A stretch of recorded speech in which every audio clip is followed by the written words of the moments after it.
Good evening, Niner faithful. Welcome to another episode of the live 49ers Mailbag. This is the Minicamp edition.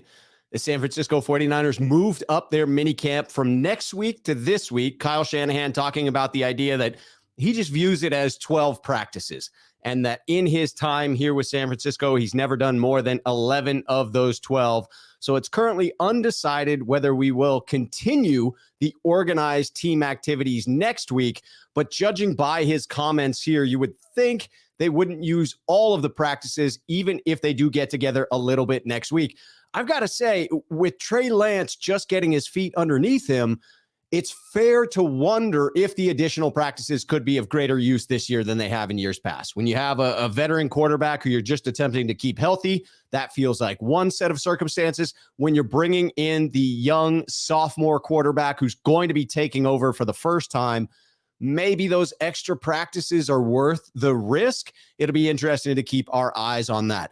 For those of you that are attending your very first live mailbag episode, let me get into it and let you know what goes down here.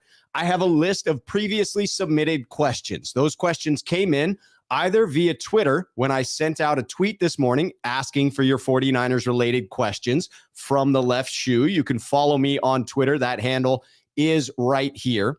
And those of you that know the mailbag comes every single Tuesday, simply email me at 49ersmailbag@gmail.com. 49ersmailbag@gmail.com. You can always reach me there, whether it's just a comment, concern, question, or mailbag question. I am always reachable there. And I will be bouncing back and forth between those previously submitted questions and the chat. The chat's actually this way. So the previously submitted questions and the chat over here. So if you have live questions, for those of you that know, you're already doing it. You're putting @Rob or @RobShoe in front of your question so that I know it's a comment intended for me and not just a back and forth in the chat, as is often the case, which I encourage.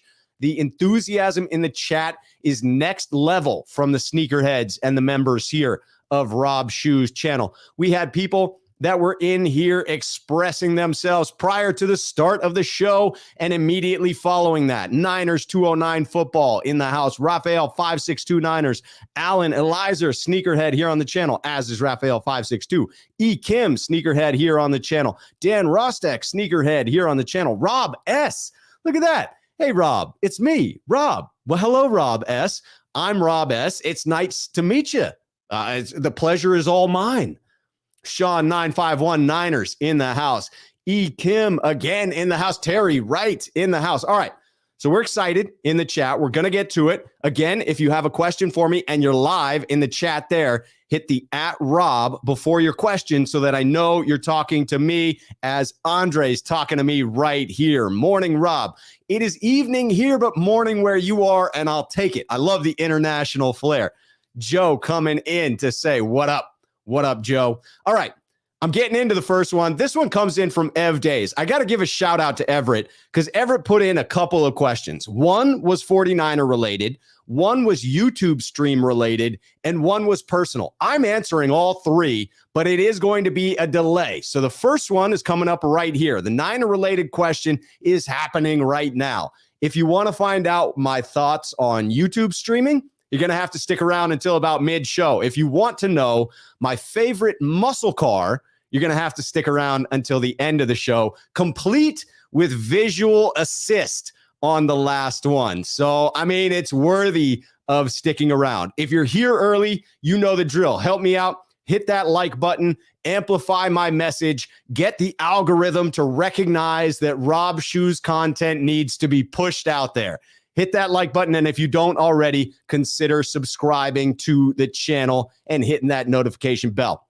All right, I am getting into the previously submitted questions. Again, if you're hitting me in the chat, hit me with @Rob or @RobShoe. This one coming in from Ev Days.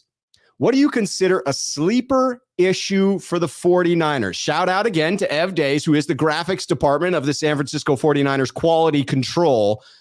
This one I had to think about for a little bit because we've got some glaring issues. We've got the offensive line that's fun to talk about. We got the nickel cornerback spot. We got the safety spot. Who's going to get cut from that extremely deep defensive line? Will the 49ers hang on to all of their middle linebackers? Do they trade one? There are a lot of potential storylines, not to mention anything that has to do with Trey Lance or the offense. But the one that I keyed in on is actually something we brought up earlier in the offseason. Many of us that cover the San Francisco 49ers, beat reporters, YouTube streamers, content creators, whatever you want to call us, those of us that, cover year round, we go through every topic. This one came up and then fell by the wayside because we started talking about position battles and seemingly more important topics. But what I will say is the coaching changes are the sleeper issue I am going to have my eye on this season. Does it ever catch up to the 49ers? We have watched it each year, year in, year out. We've lost some key guys. It speaks very highly of the organization themselves, the 49ers in totality, and Kyle specifically in his ability to choose coaches and develop them within the system, not only to develop them to then be given greater coaching responsibility elsewhere, but then take the next group of candidates, develop them to be quality candidates with the 49ers. So I've given him the benefit of the doubt in these hires because of that fact. He has a proven track record of success. He hires the right people. He brings them up properly. He loves to put offensive coaches through the defensive system so that when they're over on the offensive side of the ball, they're really looking at ways to attack defenses, specifically finding weaknesses and then exploiting those. And I think it's quite genius. But several of these changes this year seem to be worthy of keeping our eyes on. The loss of both Mike McDaniel and Bobby Turner in the same season, does that negatively impact the run game? We always heard about Mike McDaniel being the genius behind that run game who assisted Kyle Shanahan. Obviously, it's a Shanahan system. It existed before Kyle Shanahan with his father, Mike, and it exists with Kyle Shanahan. And I would think be basically unchanged without Mike McDaniel. It is the Shanahan system, but Mike was listed as a genius within that. Will we feel the loss of he and Bobby Turner in that same season? The run game is a staple to this offense. Seems like a rather big deal. Brian Griese, the quarterback coach, maybe the most important hire given Trey Lance and the trajectory of where he's headed this year, comes in with zero coaching experience. Yikes, right? Like it could go badly in that regard. It's worth keeping our eyes on. Again, I'm giving the benefit of the doubt to Kyle because he's gotten these hires right in the past. Trey mentioned having a new quarterback coach today. He described it as awesome. So the early returns are good. He said having Brian Griese, a man with firsthand knowledge of operating within this season. And then he went on to list Brian's first activity with the quarterback room was to get them all to talk about their why. And that grabbed me. That gave me some faith in Brian Griese because that is how I would begin my leadership development seminars with any leaders in any organization. Tell me why you get up in the morning. Tell me why you do the things that you do. What motivates you? I need to know those things so that I can help you become a better version of you. You need to know those things so that you can drive yourself. If you know what it is that lights your fire, you can pour some gasoline on it. So I dig the fact that that was his first topic. It gives me, again, some solace in that one hire that seemed to be the one with the greatest number of question marks because we don't have a track record from Griese himself to go off of. All right, I'm going to get back into the comments because that was a long-winded answer right there. And I don't want to get too far behind in your current questions. I get fired up with the back and forth between me and the chat, and I enjoy it. Alan, just polite, at Rob Shue. Good evening to you and everyone in the chat. Good evening to you, Alan, and good day. Kim, Rob, a Juicy Lucy's, a burger with a wedge of melted cheese inside the burger. Kim's still hitting me up with food recommendations for Minnesota, and he's hitting me with Chicago too. I'm going to Minnesota and Chicago. Sean 951 Niners, Rob Shue, Trent spoke highly of Jake Brendel. That makes me happy. He did speak highly of Jake Brendel, and a very cogent point made by Trey Lance and others recently is that the vast majority, if not all the snaps that Trey was taking last year when he was running with the twos were coming from Jake Brendel. And so there's a relationship there. There's a dynamic there. There is, a little bit of experience between the two there. I'm going to have some faith in Jake Brendel. High athleticism. The team speaks highly of him. They didn't make any other moves when they knew that Mac was retiring. I'm guessing they knew that before the draft, and they still stuck with Brendel and potentially Brunskill as their primary options. So I am okay with that fact. Dan coming in here. Rob Shue, Kyle said if Jimmy is healthy and on the roster when training camp starts, he will participate. My question is, in the nicest way possible, what the frick? Dan, that makes two of us. Is it still posturing at this point, or is Kyle serious about that? Unless you're going to redo Jimmy's contract, it seems abhorrent to me to keep him on the roster. The amount you're paying him to be a backup quarterback is unacceptable. The dynamic that you're creating with the young Trey Lance in the quarterback room doesn't seem sustainable. Trey talked about being in an awkward position last year. At the presser today, why put him in another awkward position this year? Jimmy J, not Jimmy G, sneakerhead here on the channel. Rob, my man. Jimmy J.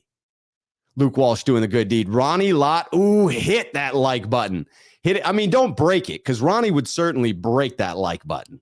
Dirk Pippen, nice sneakerhead and longtime friend, Joe E. Rob, do you think we dominate the division for the next 5 years since we have the most depth compared to stars and scrubs blueprint by the opponents?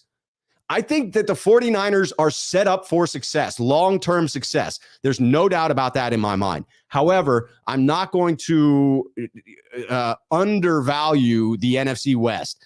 There are some ferocious teams within the NFC West. I don't count the Seahawks completely out of it, and I don't think they'll be out of it for long, even if they are this year. The Cardinals seem to be a well-built team, ready to compete this year and for years to come, so long as they have Kyler Murray at quarterback.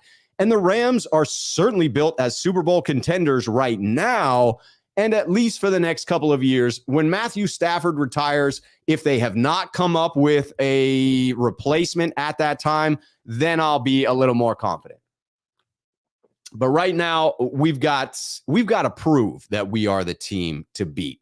We've got to prove it. Leaving. Rob Shue, to your point, kicking the tires on Fangio if and when DeMeco moves on. I love that move. Prepare yourselves for the departure of DeMeco Ryans, because it's coming. He will have another elite defense this year. He will take the next step forward as a coach, and he probably won't pass on the next coaching opportunity that comes his way. He specifically stated wanting to stay in the building, wanting to get a little bit of extra experience and find the right fit for him, which indicates that maybe he didn't feel Minnesota was the right fit. I'm putting words in his mouth there, admittedly, but that seems like a fair assumption when you go on to say, I really want to make sure that I have the right fit. He may not have felt it was the wrong fit, but it may not have been clear that it was the perfect fit for him. Sometimes you only get one bite at this apple of being a head coach. Joe E. Rob, do you think the Rams are cooking the books? No way they can just keep moving big signings and not have it come back to haunt. It will eventually. The salary cap is very real, people. Very real, but it is just a loose conglomeration of rules put together that you must operate within. As long as you operate within that framework, you can get really freaking creative. And if you're rich enough to move forward money that's owed down the line to an immediate signing bonus right now, that gives you added advantage. There are teams within this league that could not do that. There are teams within this league that are owned by people who don't have enough cash on hand. Stan Kroenke, or whatever the heck his name is pronounced as, my apologies, Stan, you're a billionaire, I think you can take it, is that he's got the cash. The dude can pony up the money. And so that makes it easier to operate within those rules and still bring in quality players. Rohan coming in. Rob Shue, what's your initial thoughts on Shanny's words today? I thought he was very direct today. Still a little bit spicy, if I'm going to say that. Not like super spicy Shanahan, but like mild spicy Shanahan. I enjoy his interaction with the press. I thought he was very direct on D Ford. I was just speaking with Jack Hammer about that yesterday as one of those, like, we know he's not coming back. And the paperwork, the retirement wasn't filed yet. Why hasn't that happened? Well, it comes out today that it's because he hasn't had that physical. He needs to clear that physical so that he's healthy so he can be released without the 49ers being on the hook for anything as far as an injury settlement, I believe. All right. Andrew, hello, Rob. What will be the 49ers record versus the NFC West? I think anything worse than 5-1 is a disappointment. The way I had it working out for the Niners was 4-2 within the NFC West most recently. I think I had them at 3-3 when I did my initial prediction. My predictions have moved around a little bit. I'll let you know how many wins I'm at right now because that's one of the questions in here. Jorge coming in. Rob Shu, have you ever ran into Kendrick Bourne in Portland? I think he lives there. I've been watching his vlogs. Looks like a beautiful place to visit. It's a very beautiful place to visit. I've seen him practicing at schools that I know where they are, and I thought about going over to say what's up and then realized that's kind of like stalking. I mean, not really, but kind of. I mean, kind of it is. And that makes me uncomfortable. I'm not a big fan of like, showing up and be like, hey, so I saw you on Instagram and then I came down to see you. Maybe I'll go work out at one of those locations someday and get there before he does. That could be good. That could be good. Leaving Rob Shu, pay Jimmy and Subway gift cards. I'm telling you, that seems like a reasonable choice. And I'm sure Jimmy would accept those terms. Ekim, Rob, John Randall was a better defensive lineman than Aaron Donald. I met John Randall at the Combine. I'm wearing my Combine shirt. Look at that. Good fortune, Ekim. Yes, I had the chance to speak with John Randall. Cool dude. He was chomping on a cigar. I wish I had an opportunity to sit down and smoke a cigar with him, have an hour-long conversation, but he was so kind. He took a moment to speak to Jordan Elliott and myself. It was just very generous with his time, didn't big-time us, came across as just a dude. And I respect people who are famous as shit and still just people. Pardon my French. Cam Mosley coming in. Hey, Rob, what's up? What's up? Uh-oh. I don't know what this means, but I like it. Terradome, 23-hour lockdown shoe program. I didn't even know what the 23-hour lockdown is for, but I'm with it. I'm with it. All right, T-Town, Jersey, Niner, Rob Shu. I need more shoe content. Best in the game right now. I follow you with Grant, Hammer, Aponte, and the Two Beards. Defense is great. We need points to win. Trey averaging 3 touchdowns a game. Too much? 3 touchdowns a game probably is too much. You got to remember that this is a run-first offense. And so I think it'd be great if you could get 2 touchdowns a game from Trey and average another 2 on the ground, right? I mean, let's get 28 points a game by this offense. No, this defense could keep low-scoring affairs. It is why it's hard to predict what this offense is going to do. It is a fascinating thing to track. I have put Trey's touchdowns in the low 30s, so I have him right at about an average of 2 touchdowns a game.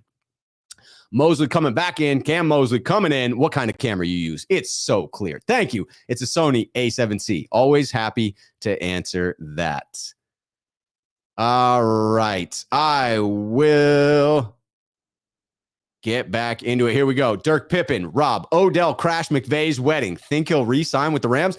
I don't like the sign of that. Like it sends a message that he's cool with the Rams. I don't want him to be cool with the Rams. I want the 49ers to sign him. But OBJ strikes me as a dude who, wherever the winds blow him.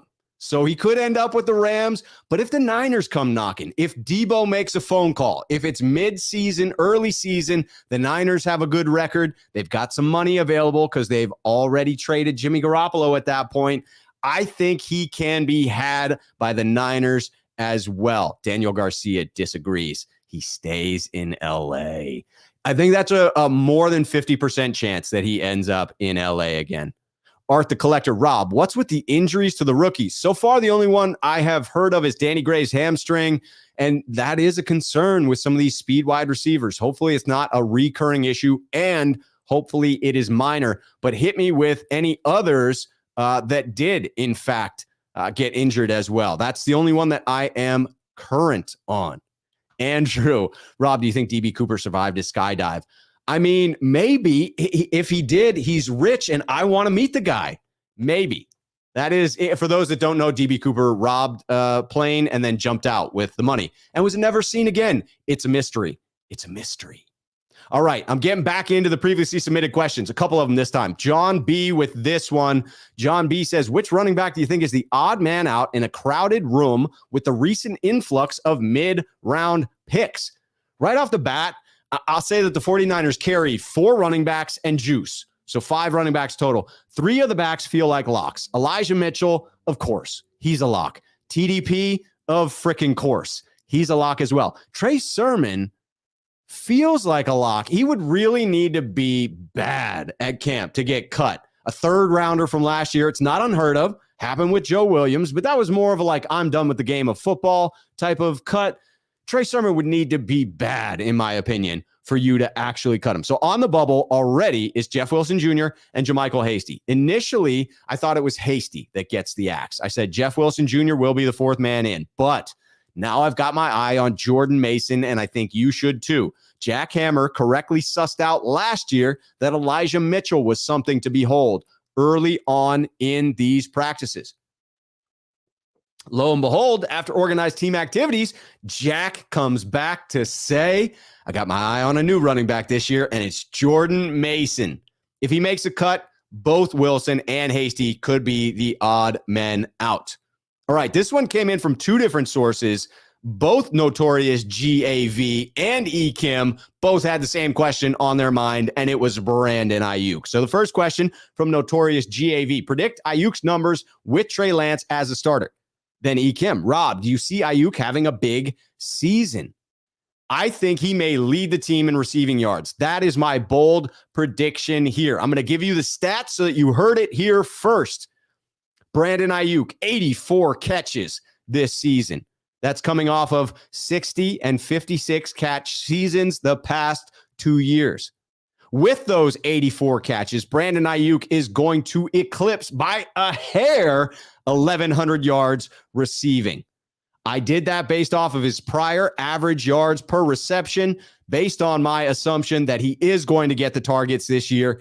In the past 2 seasons, he had 12.5 and 14.8 yards per reception. I used a 13.1 yard per reception average to come up with the 1,100 yards. I see a slight uptick in touchdowns as well. He had 5 each of the past 2 seasons. I'm going with 7.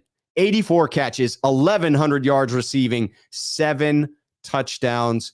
What a season for Brandon Aiyuk, leading the team in receiving yards. I'm digging it. All right, let me get back to your comments here in the chat. All right, looking for the @RobShoe. Here we go. Mark coming in, @RobShoe. Biggest question mark or concern? For me, it's that O-line outside of Trent. If this line cannot protect Trey, it doesn't matter what we think he could have done. He needs protection. I agree, Mark. I think offensive line, after the retirement of Alex Mack, has to be the biggest question mark going into the offseason. Jake Brendel gets talked up by the team. He had great physical numbers, athleticism scores coming out of college, and he's not had a heck of a lot of experience within the NFL since that point. The team thought well enough of he and Daniel Brunskill and anyone else in-house to pass on the likes of J.C. Treader. That should give us a clue of just how confident they are in their interior offensive line candidates that are in-house currently. But I agree. We could have a top 3 defense. We could have a middle-of-the-road special teams. If that offense is terrible, Trey Lance getting sacked on the regular, we may have a wasted season in that regard, and it is a concern for me. I'm not at the panic meter. I am at the point where I'm watching. Like if it's on a scale of 1 to 5, I'm at a 2. I'm thinking, hey, I got my eye on this. It could be a problem, but I have some faith that Aaron Banks looks solid going back to his original position. They've been talking up Brendel. I see him holding down center. Brunskill held down the right guard last year. McGlinchey's coming back from injury, seems to be on track. So there's reason to have some optimism with some skepticism mixed in as well. All right, here we go. Explanation of the 23-hour hold here. Terradome says, Rob, movie Training Day. Denzel says, I'll have y'all on 23-hour lockdown in Pelican Bay. Shoe program solitary holding unit. I'm with it. The shoe. Yes, I am familiar with the shoe. Not personally, But that concept of the segregated housing unit or solitary holding unit, whichever you prefer. Joe E. coming in. Rob, football god's going to reimburse us. Trey for Jimmy, Kinlaw for Buckner, finally. Drake Jackson for D Ford, Ray for Jalen Hurd, 6th title for the Ravens loss and a Chiefs loss. Joe E. with the prediction, and I'm here for it, Joe. I am absolutely here for it. Art pointing out TDP is also injured. I did not read up on that yet today. I will afterwards. I have not seen all of the footage from today. I have watched all of the pressers, but haven't seen all the footage nor read all of the notes. Leaving Rob Shue, no way Deshaun Watson plays this season. Jimmy's still in play for the Browns. It's got to be a possibility. The Carolina Panthers as well have indicated that they're not completely solid on going without a veteran in the building. Allen coming in. Rob Shue, what do you think Deebo gets this year in yards and touchdowns? Total yards, I've got to see him somewhere in the 1,300 range. I mean, I think he will have a good season. I can't imagine he has a similar season to last year. This is just off the top of my head. 1,400 yards. The touchdowns maybe getting close to 8, 9, 10 would be freaking phenomenal. I believe he's in for a very good season, not an elite season like he had last year. It's just rare to have back-to-back elite seasons like that. Rare for the body to be able to hold up like that. I don't think the Niners want to use him quite as much as they did last season, especially after they pay him as much as they're about to. Great to see Deebo in camp, isn't it? Great to see Deebo in camp. Ooh, and I agree with this one. Hueco, let me know if I just butchered that. Brotherhood coming in. Burford is a dark horse in the line race, the O-line race, first-round talent. I don't know about first-round talent, but I definitely believe in him as a versatile interior lineman. He was a 4th-round selection, and you could view him as someone that could compete for that right guard spot, especially if they throw Brunskill into competition at center. Chris Royal, sneakerhead here on the channel, bringing in the super chat. Rob, what's up, my dude? If you could predict a dark horse player that could make the Pro Bowl this year, who you got? Ooh, that's a good one. Dark horse for the Pro Bowl. I'm going continuation of my earlier stats that I just laid out. Brandon Aiyuk emerging as the receiving yard leader, not the yards from scrimmage leader, but receiving yards leader, 1,100 yards, 84 catches. I have him at 7 touchdowns. I think that's enough to sniff the edge of the NFC Pro Bowl, getting in there with 1,100 yards. Let's put Brandon Aiyuk into the Pro Bowl. Thank you for that, Chris. Great question. Ryan coming in, Ryan Sapp, Rob Shue. In your opinion, are teams just waiting to see how Jimmy recovers from surgery, throwing in July? Anyone who is still out there for Jimmy has no reason to attempt to get him in before they see him throw.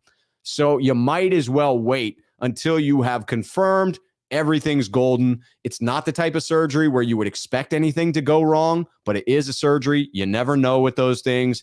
You just want to do your due diligence, and training camp won't actually start for those teams where Jimmy could be throwing for them until end of July. So might as well wait and see him throw before you throw him in.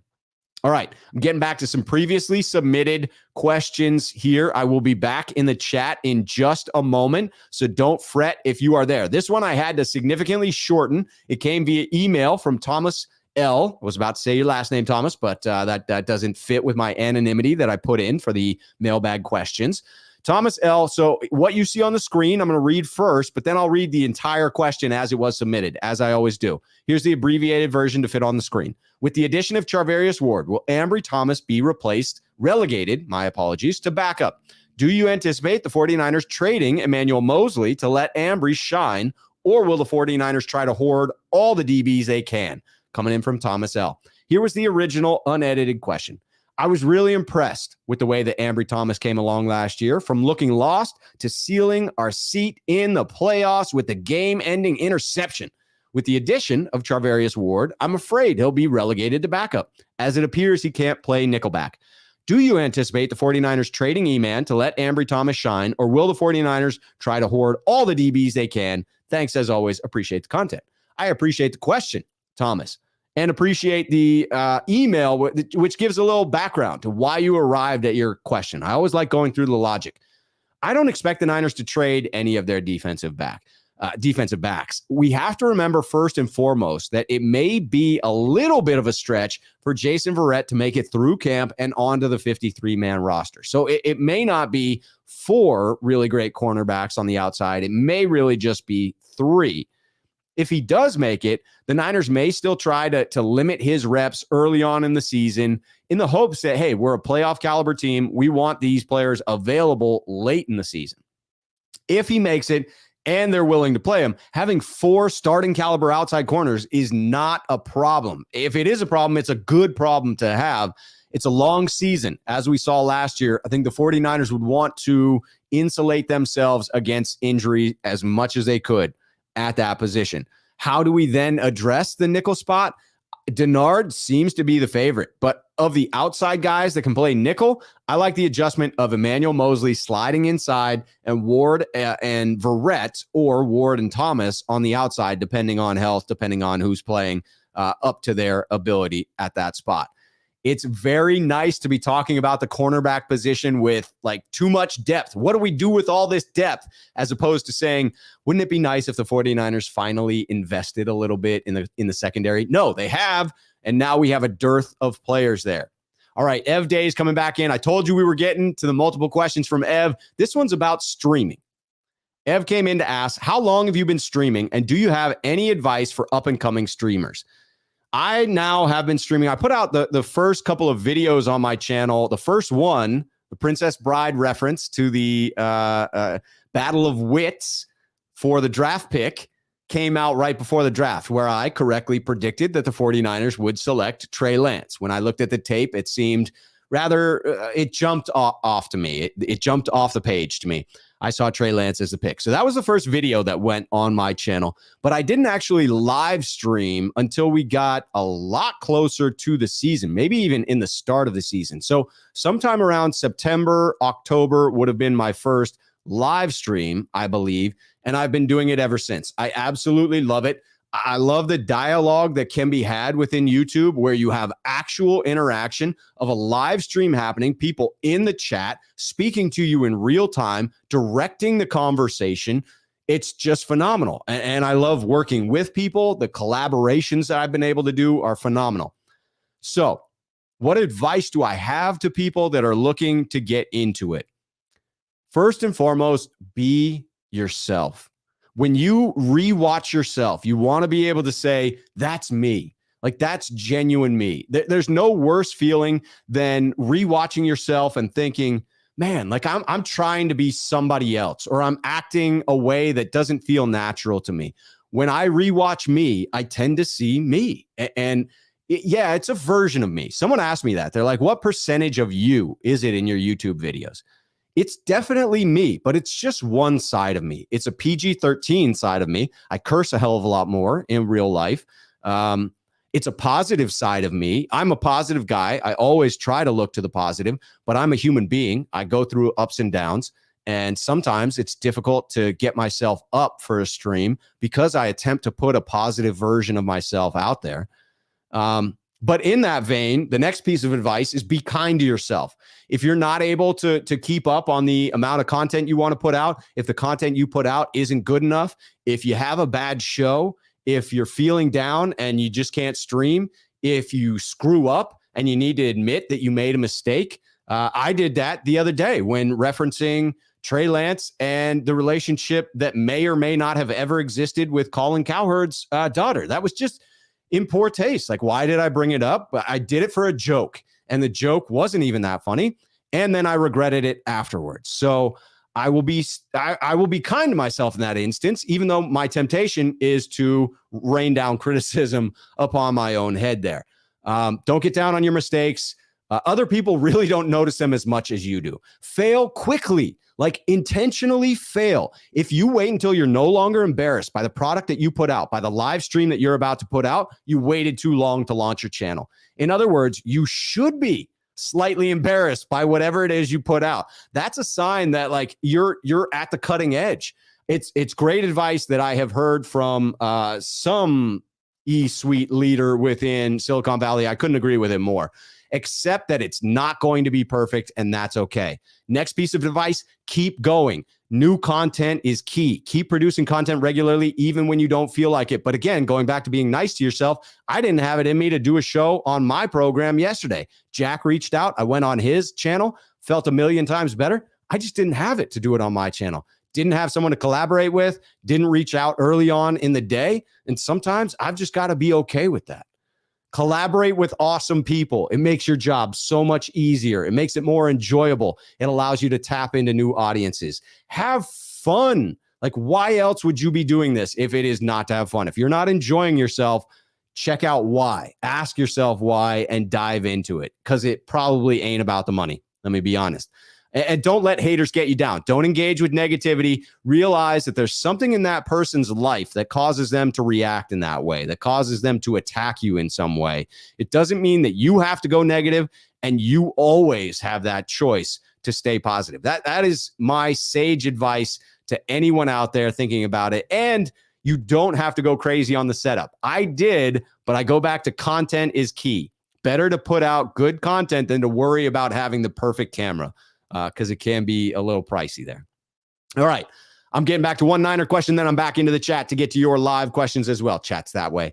This one coming in from Scott J. Which rookie do you expect to show the most promise at minicamp and why? Now, again, I haven't gone through today's freaking film. So there could be somebody that's already jumping off the page and you guys are like, Rob, why aren't you talking about this guy? But let me just say that in general, throughout these practices where there are no pads, no contact, it's really just, glorified run-throughs. I mean, it's not. It's harder than that, and it's definitely real practice, but nobody's hitting.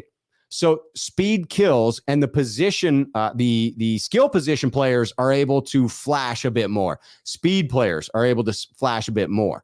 I really wanted to see Danny Gray, but that hamstring injury obviously limiting him there. Someone mentioned TDP also out with injury, but he's more of a bowling ball. I want to see him with pads on. I'm not as concerned with him with the pads off. So I'm anxious to see the speed and the get off of Drake Jackson in all of the defensive line clips that came out today. Haven't had a chance to comb through them before the show, but I will be looking at them tonight and tomorrow, and we'll be talking about that on the program Between Two Beards with Brandon McMahon tomorrow. All right, I got more questions here, but I'm going to get back into the chat because I want to find out what you all are talking about. And we've got the super chat. We've got to get to the super chat. Have to get to it. Bro Montana, sneakerhead here on the channel. Keep up the great work, man. Thanks for keeping me in the know. Bro Montana, thank you. Cheers to Bro Montana and Joe Montana, both. All right. I needed that drink of water. Needed that. Ryan, I love that comment. It didn't say at Rob Shoe, but I saw it scrolling through. Load up on DBs. Load up on it. Yes, load up. You can never have too many. All right, now we're back to where we were before leaving. Rob Shoe. Darnold contract have any effect on Deebo? Highest paid non-quarterback, huge numbers. I don't believe so. It does impact Nick Bosa, though, which they haven't even begun their conversation. Probably want to start that before somebody else gets paid ridiculous amounts of money and we have to pay even more. Strider 3006. Rob Shoe. John B here again. I like it. John B, what's up? What are your stat predictions for Kittle? Let's say he isn't held back to block as much. Ironically, I looked at the stats. It seemed like he was held in to block more frequently last season. He wasn't. The percentage actually went down slightly from the year prior, where he was on a better trajectory to have good receiving yards. So it wasn't necessarily that he was held in more, just was targeted fewer times. Don't ask me why. I'd have targeted him more. But I would predict an uptick for George Kittle. I had previously predicted that the 2,000-yard receivers on the 49ers, shocker, don't include Deebo Samuel.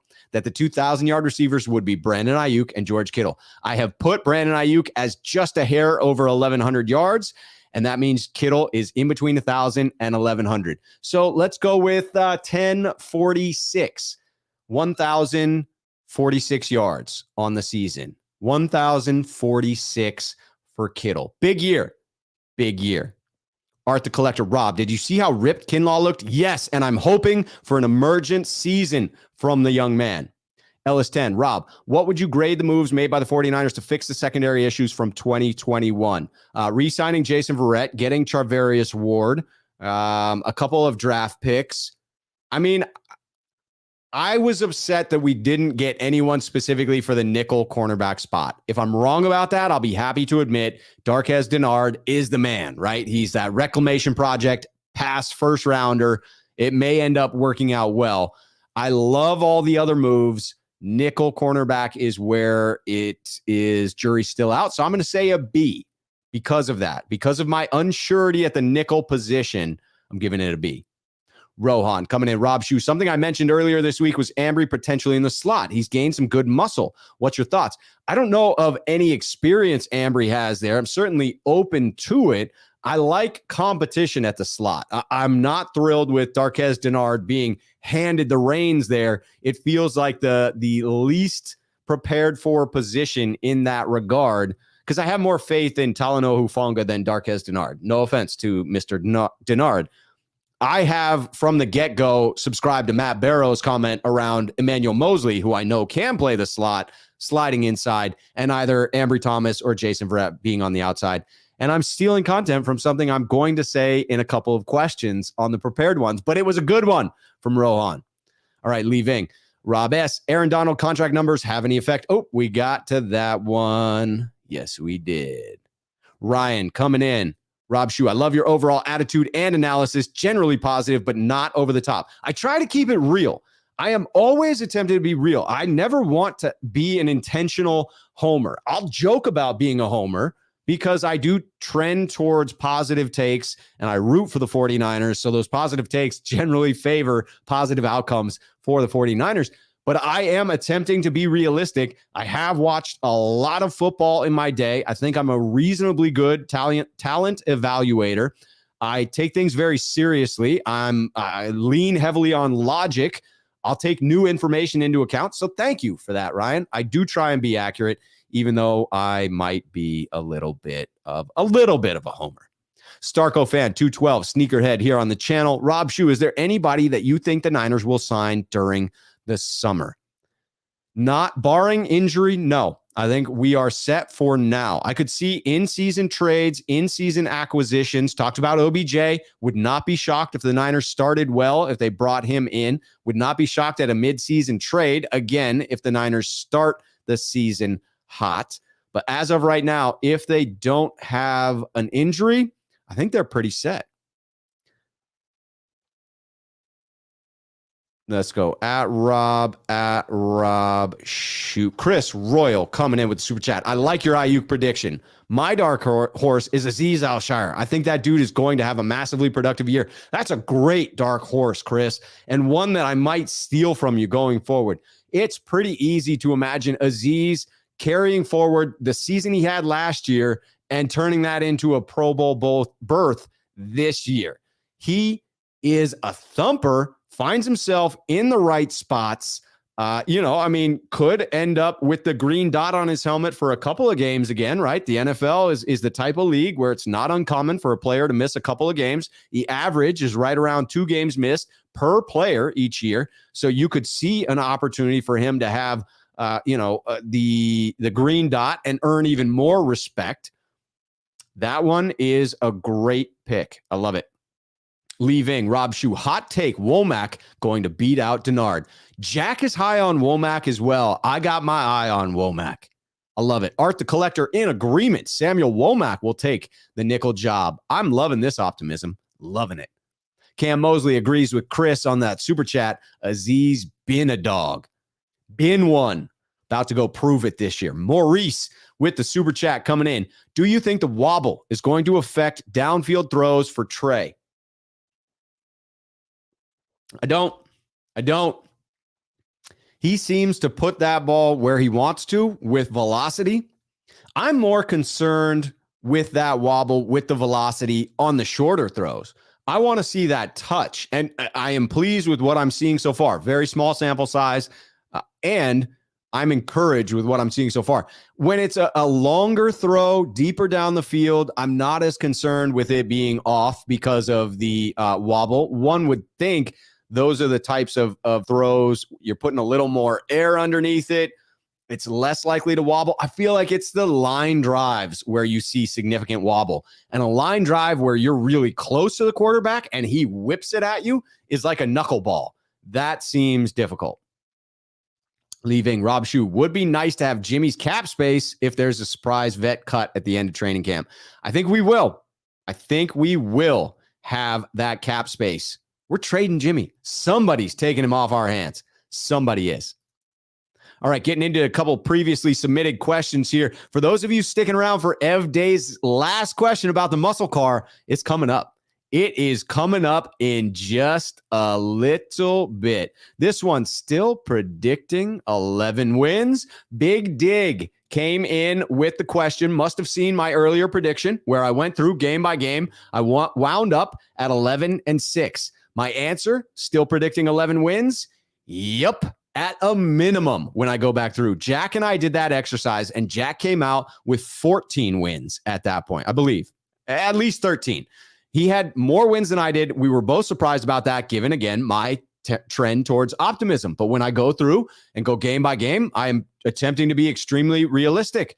Yes, I have optimism about the 49ers roster, but I also respect some of the talent that we're going up against this freaking year. I still have it at 11. Honestly, I'll try to go into the season, though, without expectations. No worse way than to ruin a season than by having expectations. Those expectations are not met, and then you have disappointment. I have to realize that this offensive line could change my mind at some point, but this team is deep enough to win 11 games based on that schedule. I have wavered a little on a couple of the games. Initially, I thought the Chiefs game was going to be really tough and the Chargers game was winnable. Now I'm going back and forth on that. Initially, I thought we might lose both games to the Rams. I now think that we're going to split that at 1-1. So I won't have my official prediction until we get closer, but yes, 11 is still true. E. Kim coming back in. What do you see as the tight ends on the roster outside of Kittle? Who do I see as the tight ends? This one's going to be a camp battle to keep our eyes on. The Niners have typically carried 3 tight ends. Correct me if I'm wrong about that. But in the Shanahan era, I believe the vast majority of those seasons, we've been rolling with 3. Charlie Warner seems to have the edge as the blocking tight end. He ended up as essentially tight end 2 at the end of the year last year, even though he was primarily blocking tight end.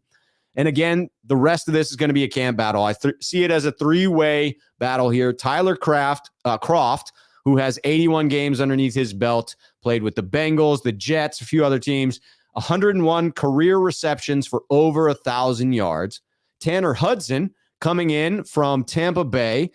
He had 2 seasons with them, and he only has 5 catches over his entire career. So a bit of an unknown, but constantly making splashy catches in training camp. Seems pretty similar to our crowd favorite in Ross Dwelley. It's his 5th year in the league. He has 40 catches for 400 yards over that time frame.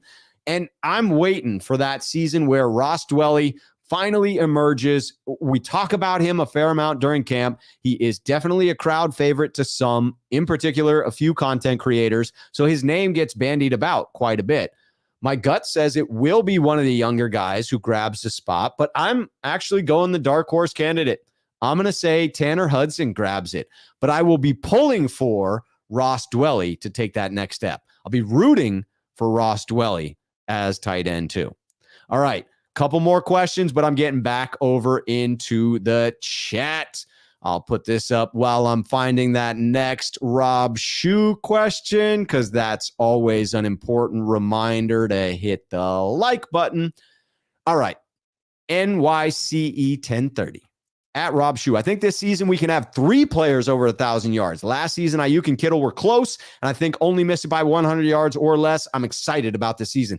I think we do have 3 players over 1,000 yards, not 1,000 receiving yards. I have Deebo at well over 1,000 yards combined yards from scrimmage, but below 1,000 receiving yards. And then I have Kittle and Aiyuk above 1,000 receiving yards. So I'm in alignment with you there.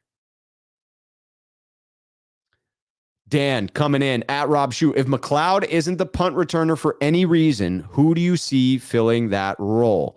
I'll be interested to find out if Danny Gray has any chops there with his speed. It would be electric to have him back there as a punt returner. Certainly Brandon Aiyuk could be an option again, although that wasn't a wildly successful experience. I don't want Deebo Samuel back there returning kicks of any sort.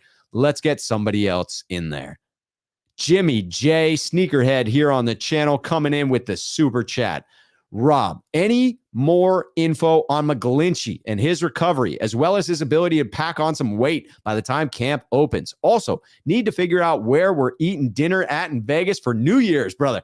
Jimmy J, the more important question here is where we're eating for New Year's. I realize that's further away than the start of the season when we'll have to answer the McGlinchey question, but it's much more personally relevant to you and I.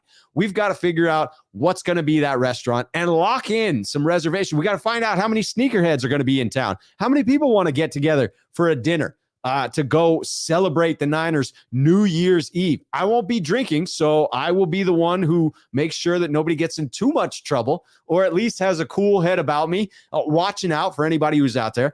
But this is a good opportunity to throw out there. Anybody who's going to be in Vegas, hit me up at 49ersmailbag@gmail.com. I'm talking to you, Jimmy J. Let's make something happen. Let's make a little get-together New Year's Eve happen. That would be phenomenal.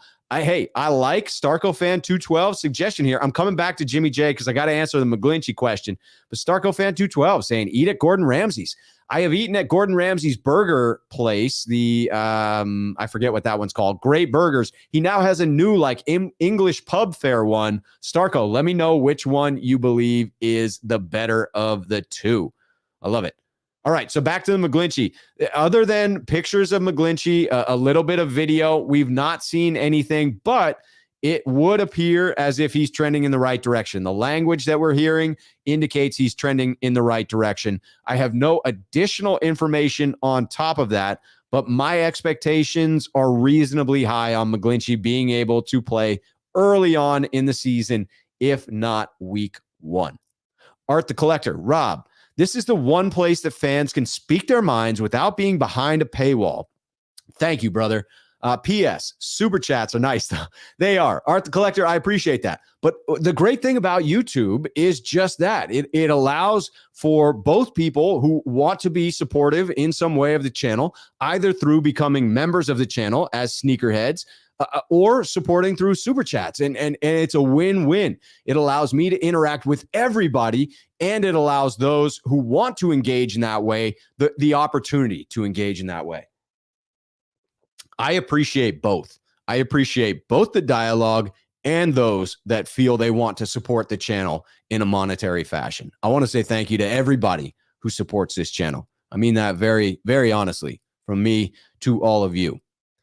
All right. Strider 3006. Thoughts on D West and his chances on competing for that center spot? Oh, Donovan West. I was like, D West. Who are we talking about there? That seems unlikely for me. The two favorite candidates far and away have to be Jake Brendel and Daniel Brunskill. It will be interesting if Brunskill stays at the right guard spot. Can Donovan West earn his way into the backup role for center? As Kyle Shanahan talked about today, Jake Brendel earned that role last year, and it set him up to take over this year. Could Donovan West be the center of the future? Yes, absolutely. One way to get a head start on that would be to earn that backup center spot this year. I think that's much more likely if Brunskill is the right guard. Bryant Culp, Vegas New Year's would be fun. Is going to be fun. NYCE 1030, Rob Shue, are you still coming out for the Atlanta game? The faithful are very deep out here, and we could take over the stadium. Can't wait for that game. Yes, I'm very excited to see the Mercedes-Benz Stadium. Looks like one of the nicer stadiums, and kudos to Arthur Blank. This one, cheers to Arthur Blank for making hot dogs, water, and soda and things like that affordable in the stadium. How about that concept, damn it? How about you got enough of our money for charging ridiculous ticket prices that fluctuate based on how good the game is? Why don't you let us take it easy on our pocketbooks when we're in the stadium and buy some reasonably priced food and drinks? I love Arthur Blank for that. Mad respect. I don't love him, but, I respect him. Alan, sneakerhead here on the channel coming in. Rob Shoe, hit that like button like Gore hits the hole on the way to a big game winning touchdown. Love the show, my guy. Appreciate that. Cam Mosley, I'll give it to you. Hey, Dodger dogs are pretty good, but they pale in comparison to the Polish sausage they used to serve at Candlestick Park. You cannot change my mind on that, Cam. The Polish sausage at Candlestick for the win. Brian Culp with the question. Sneakerhead here on the channel. Rob, you ever come back to the 209? We are going to Michael's Pizza. I dig me some Michael's Pizza. Hey, if I'm back in the 209, I'm going to need a Manny's chicken sandwich down on the Miracle Mile. Have to get myself a Manny's fresh chicken sandwich. God, those are good. And yes, some Michael's Pizza. There was also a burrito joint that I used to go to on March Lane. It was right by March Lane and Pacific Ave. Oh, that one was good. They had the super burrito. It was so good. I can't remember the name of it, but I will. And yes, I will absolutely hit those spots. Bryant, I'll let you know if I'm going to be in the 209. All right, couple more previously submitted questions. This is going to be a show that wraps probably about 6:15-ish. So we got about 20 minutes more. I'm going to stick here until you guys do. As long as there's dialogue, we rolling. All right. So we had this one from Ekim. We got to that one. This next one comes in from True Speak. And I touched on this earlier with Rohan's question, but again, I'll come back to it. How big a concern is the nickel back position? Do you see any outside corners moving inside? If so, who? Again, not a position I'm overly concerned about. I got my eye on it, but I don't know about that 2 out of 5 worried for this position as well. Again, because the Niners have sold me on Darqueze Dennard, and some of the beat reporters I trust are backing up that he looks talented. One of the people that I look to that evaluates cornerbacks last year, Moses called out the idea of Darqueze Dennard being someone we should keep our eye on. Lo and behold, they trust him.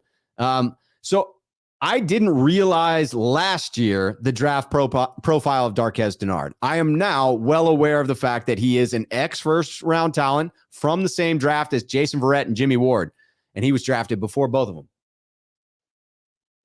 The potential is there. Sometimes a first-round talent just needs a change of scenery. Think about Carlos Rogers in 2011. That change of scenery did him well, did it not? Laken Tomlinson coming over from Detroit. Again, first-round talents, didn't find it on their previous teams, came over to the Niners with good coaching staffs, all of a sudden lit the world on fire.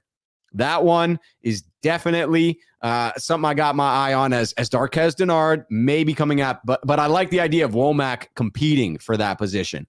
I don't want to just hand the spot to somebody that I'm not wildly sure about, that I'm not 100% sure about. All right, last question previously submitted is what's your favorite muscle car by Ev Days? I'm going to hit that one absolutely last, getting back over into the comments to see what questions you've got. Dirk talking about San Felipe Grill. It wasn't San Felipe Grill. Oh, what was the name of it? Joe Rossi could tell me. Where's Joe when you need him? Ooh, Strider 3006. Rob, Five Guys or In-N-Out? To me, it's In-N-Out. It is In-N-Out. It's definitely In-N-Out. And I have personal reasons, probably a bit weird to get into right now, but definitely there was a time in my life where I had In-N-Out, and it was one of the most delicious things I ate at that moment, like just going through some things at that point in time. So I'm now emotionally a bit more committed to In-N-Out. I like the flexibility of Five Guys, but In-N-Out with animal style, no pickles for the win. For the win. Double, animal style, no pickles. Don't at me about the pickles.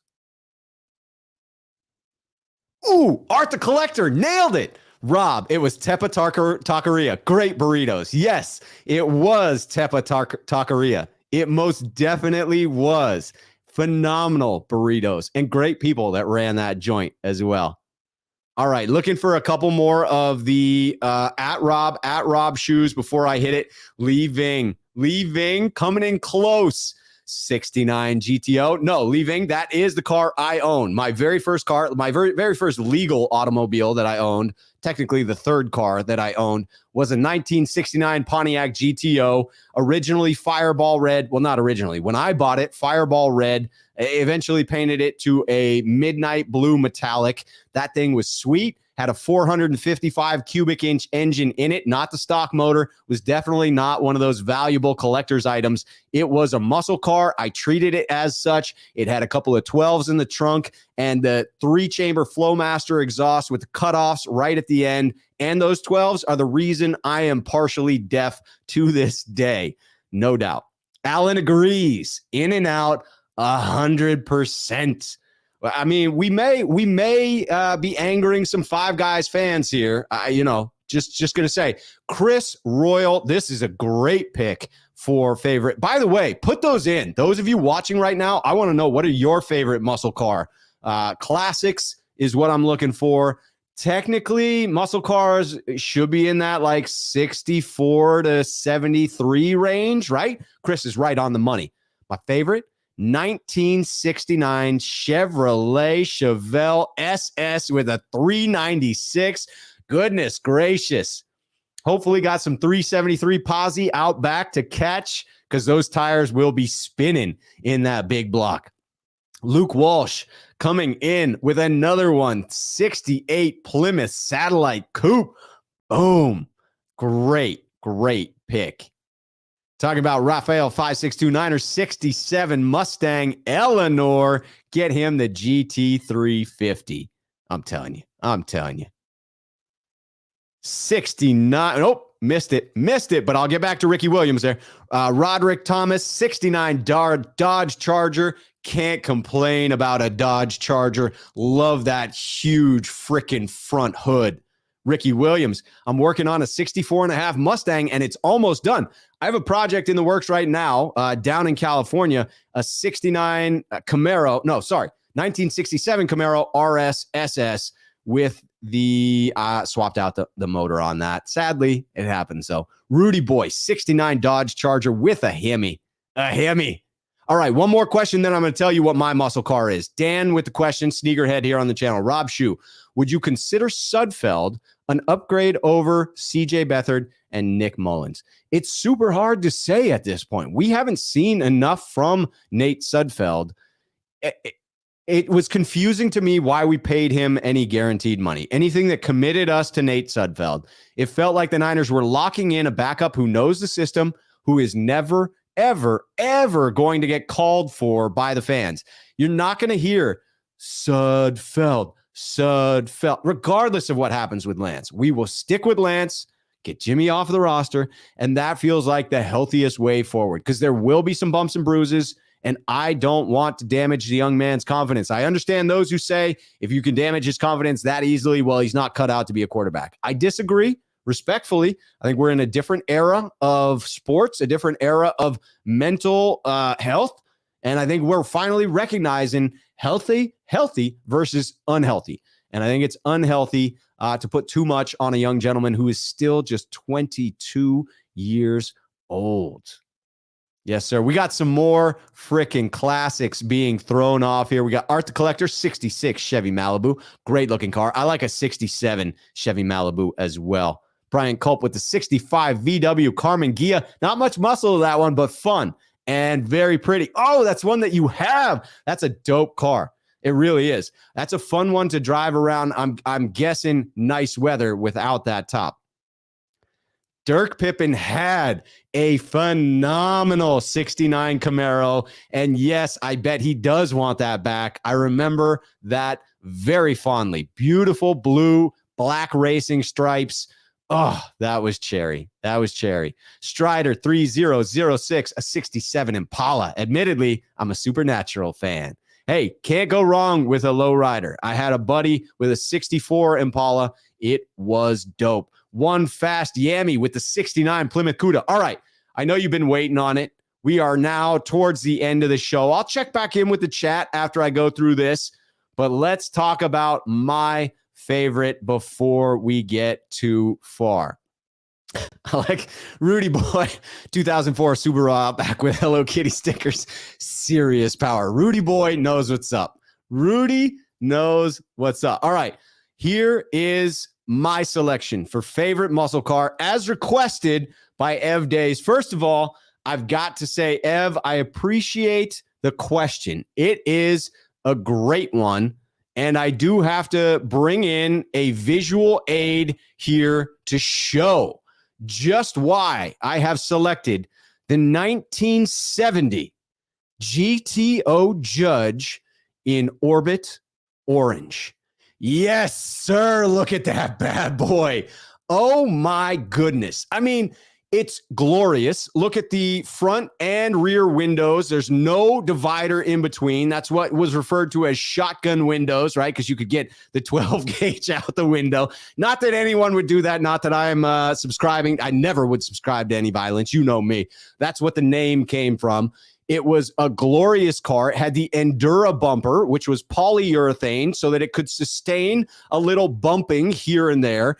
The beautiful striping along the sides there that bring in shades of pink, red, even a little blue in there that play off of the Orbit Orange. You got the Judge decal that you can kind of see there on that quarter panel. Beautiful Pontiac rims on that bad boy. Love the 4 headlight setup. Got the dual scoops on there.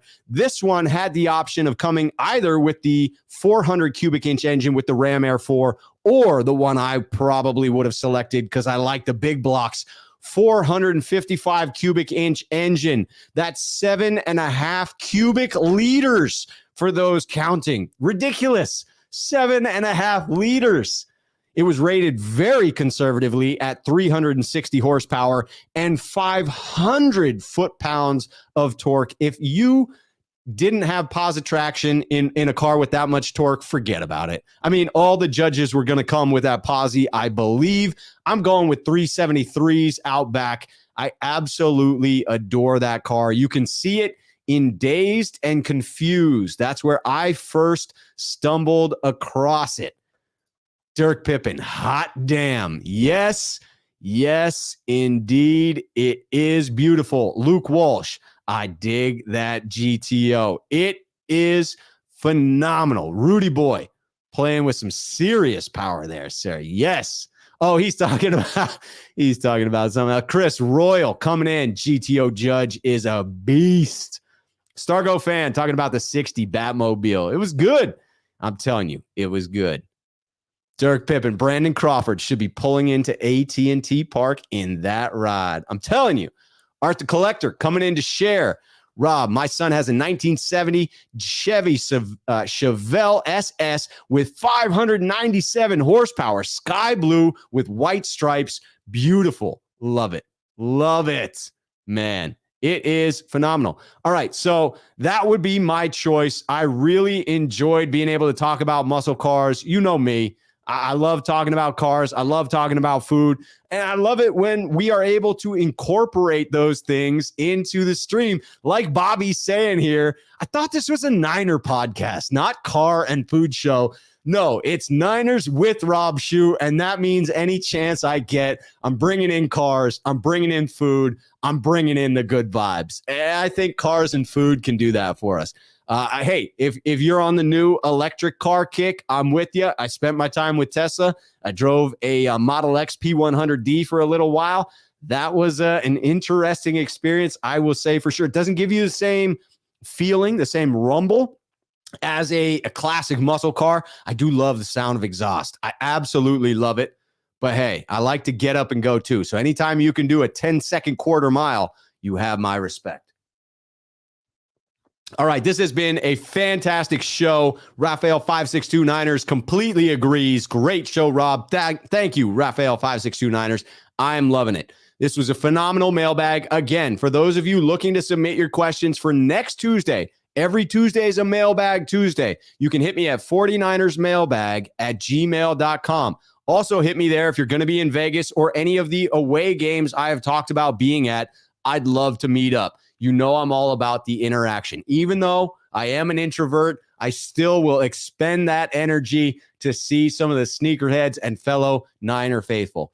I will be back on tomorrow with Randon McMahon Between Two Beards at 5 p.m. If you haven't hit the like button, please do so on your way out. I'm only 45 subscribers away from 7,000. If for some reason you're watching this right now and you haven't subscribed to the channel, consider doing that. Let's hit the 7K mark in the off season.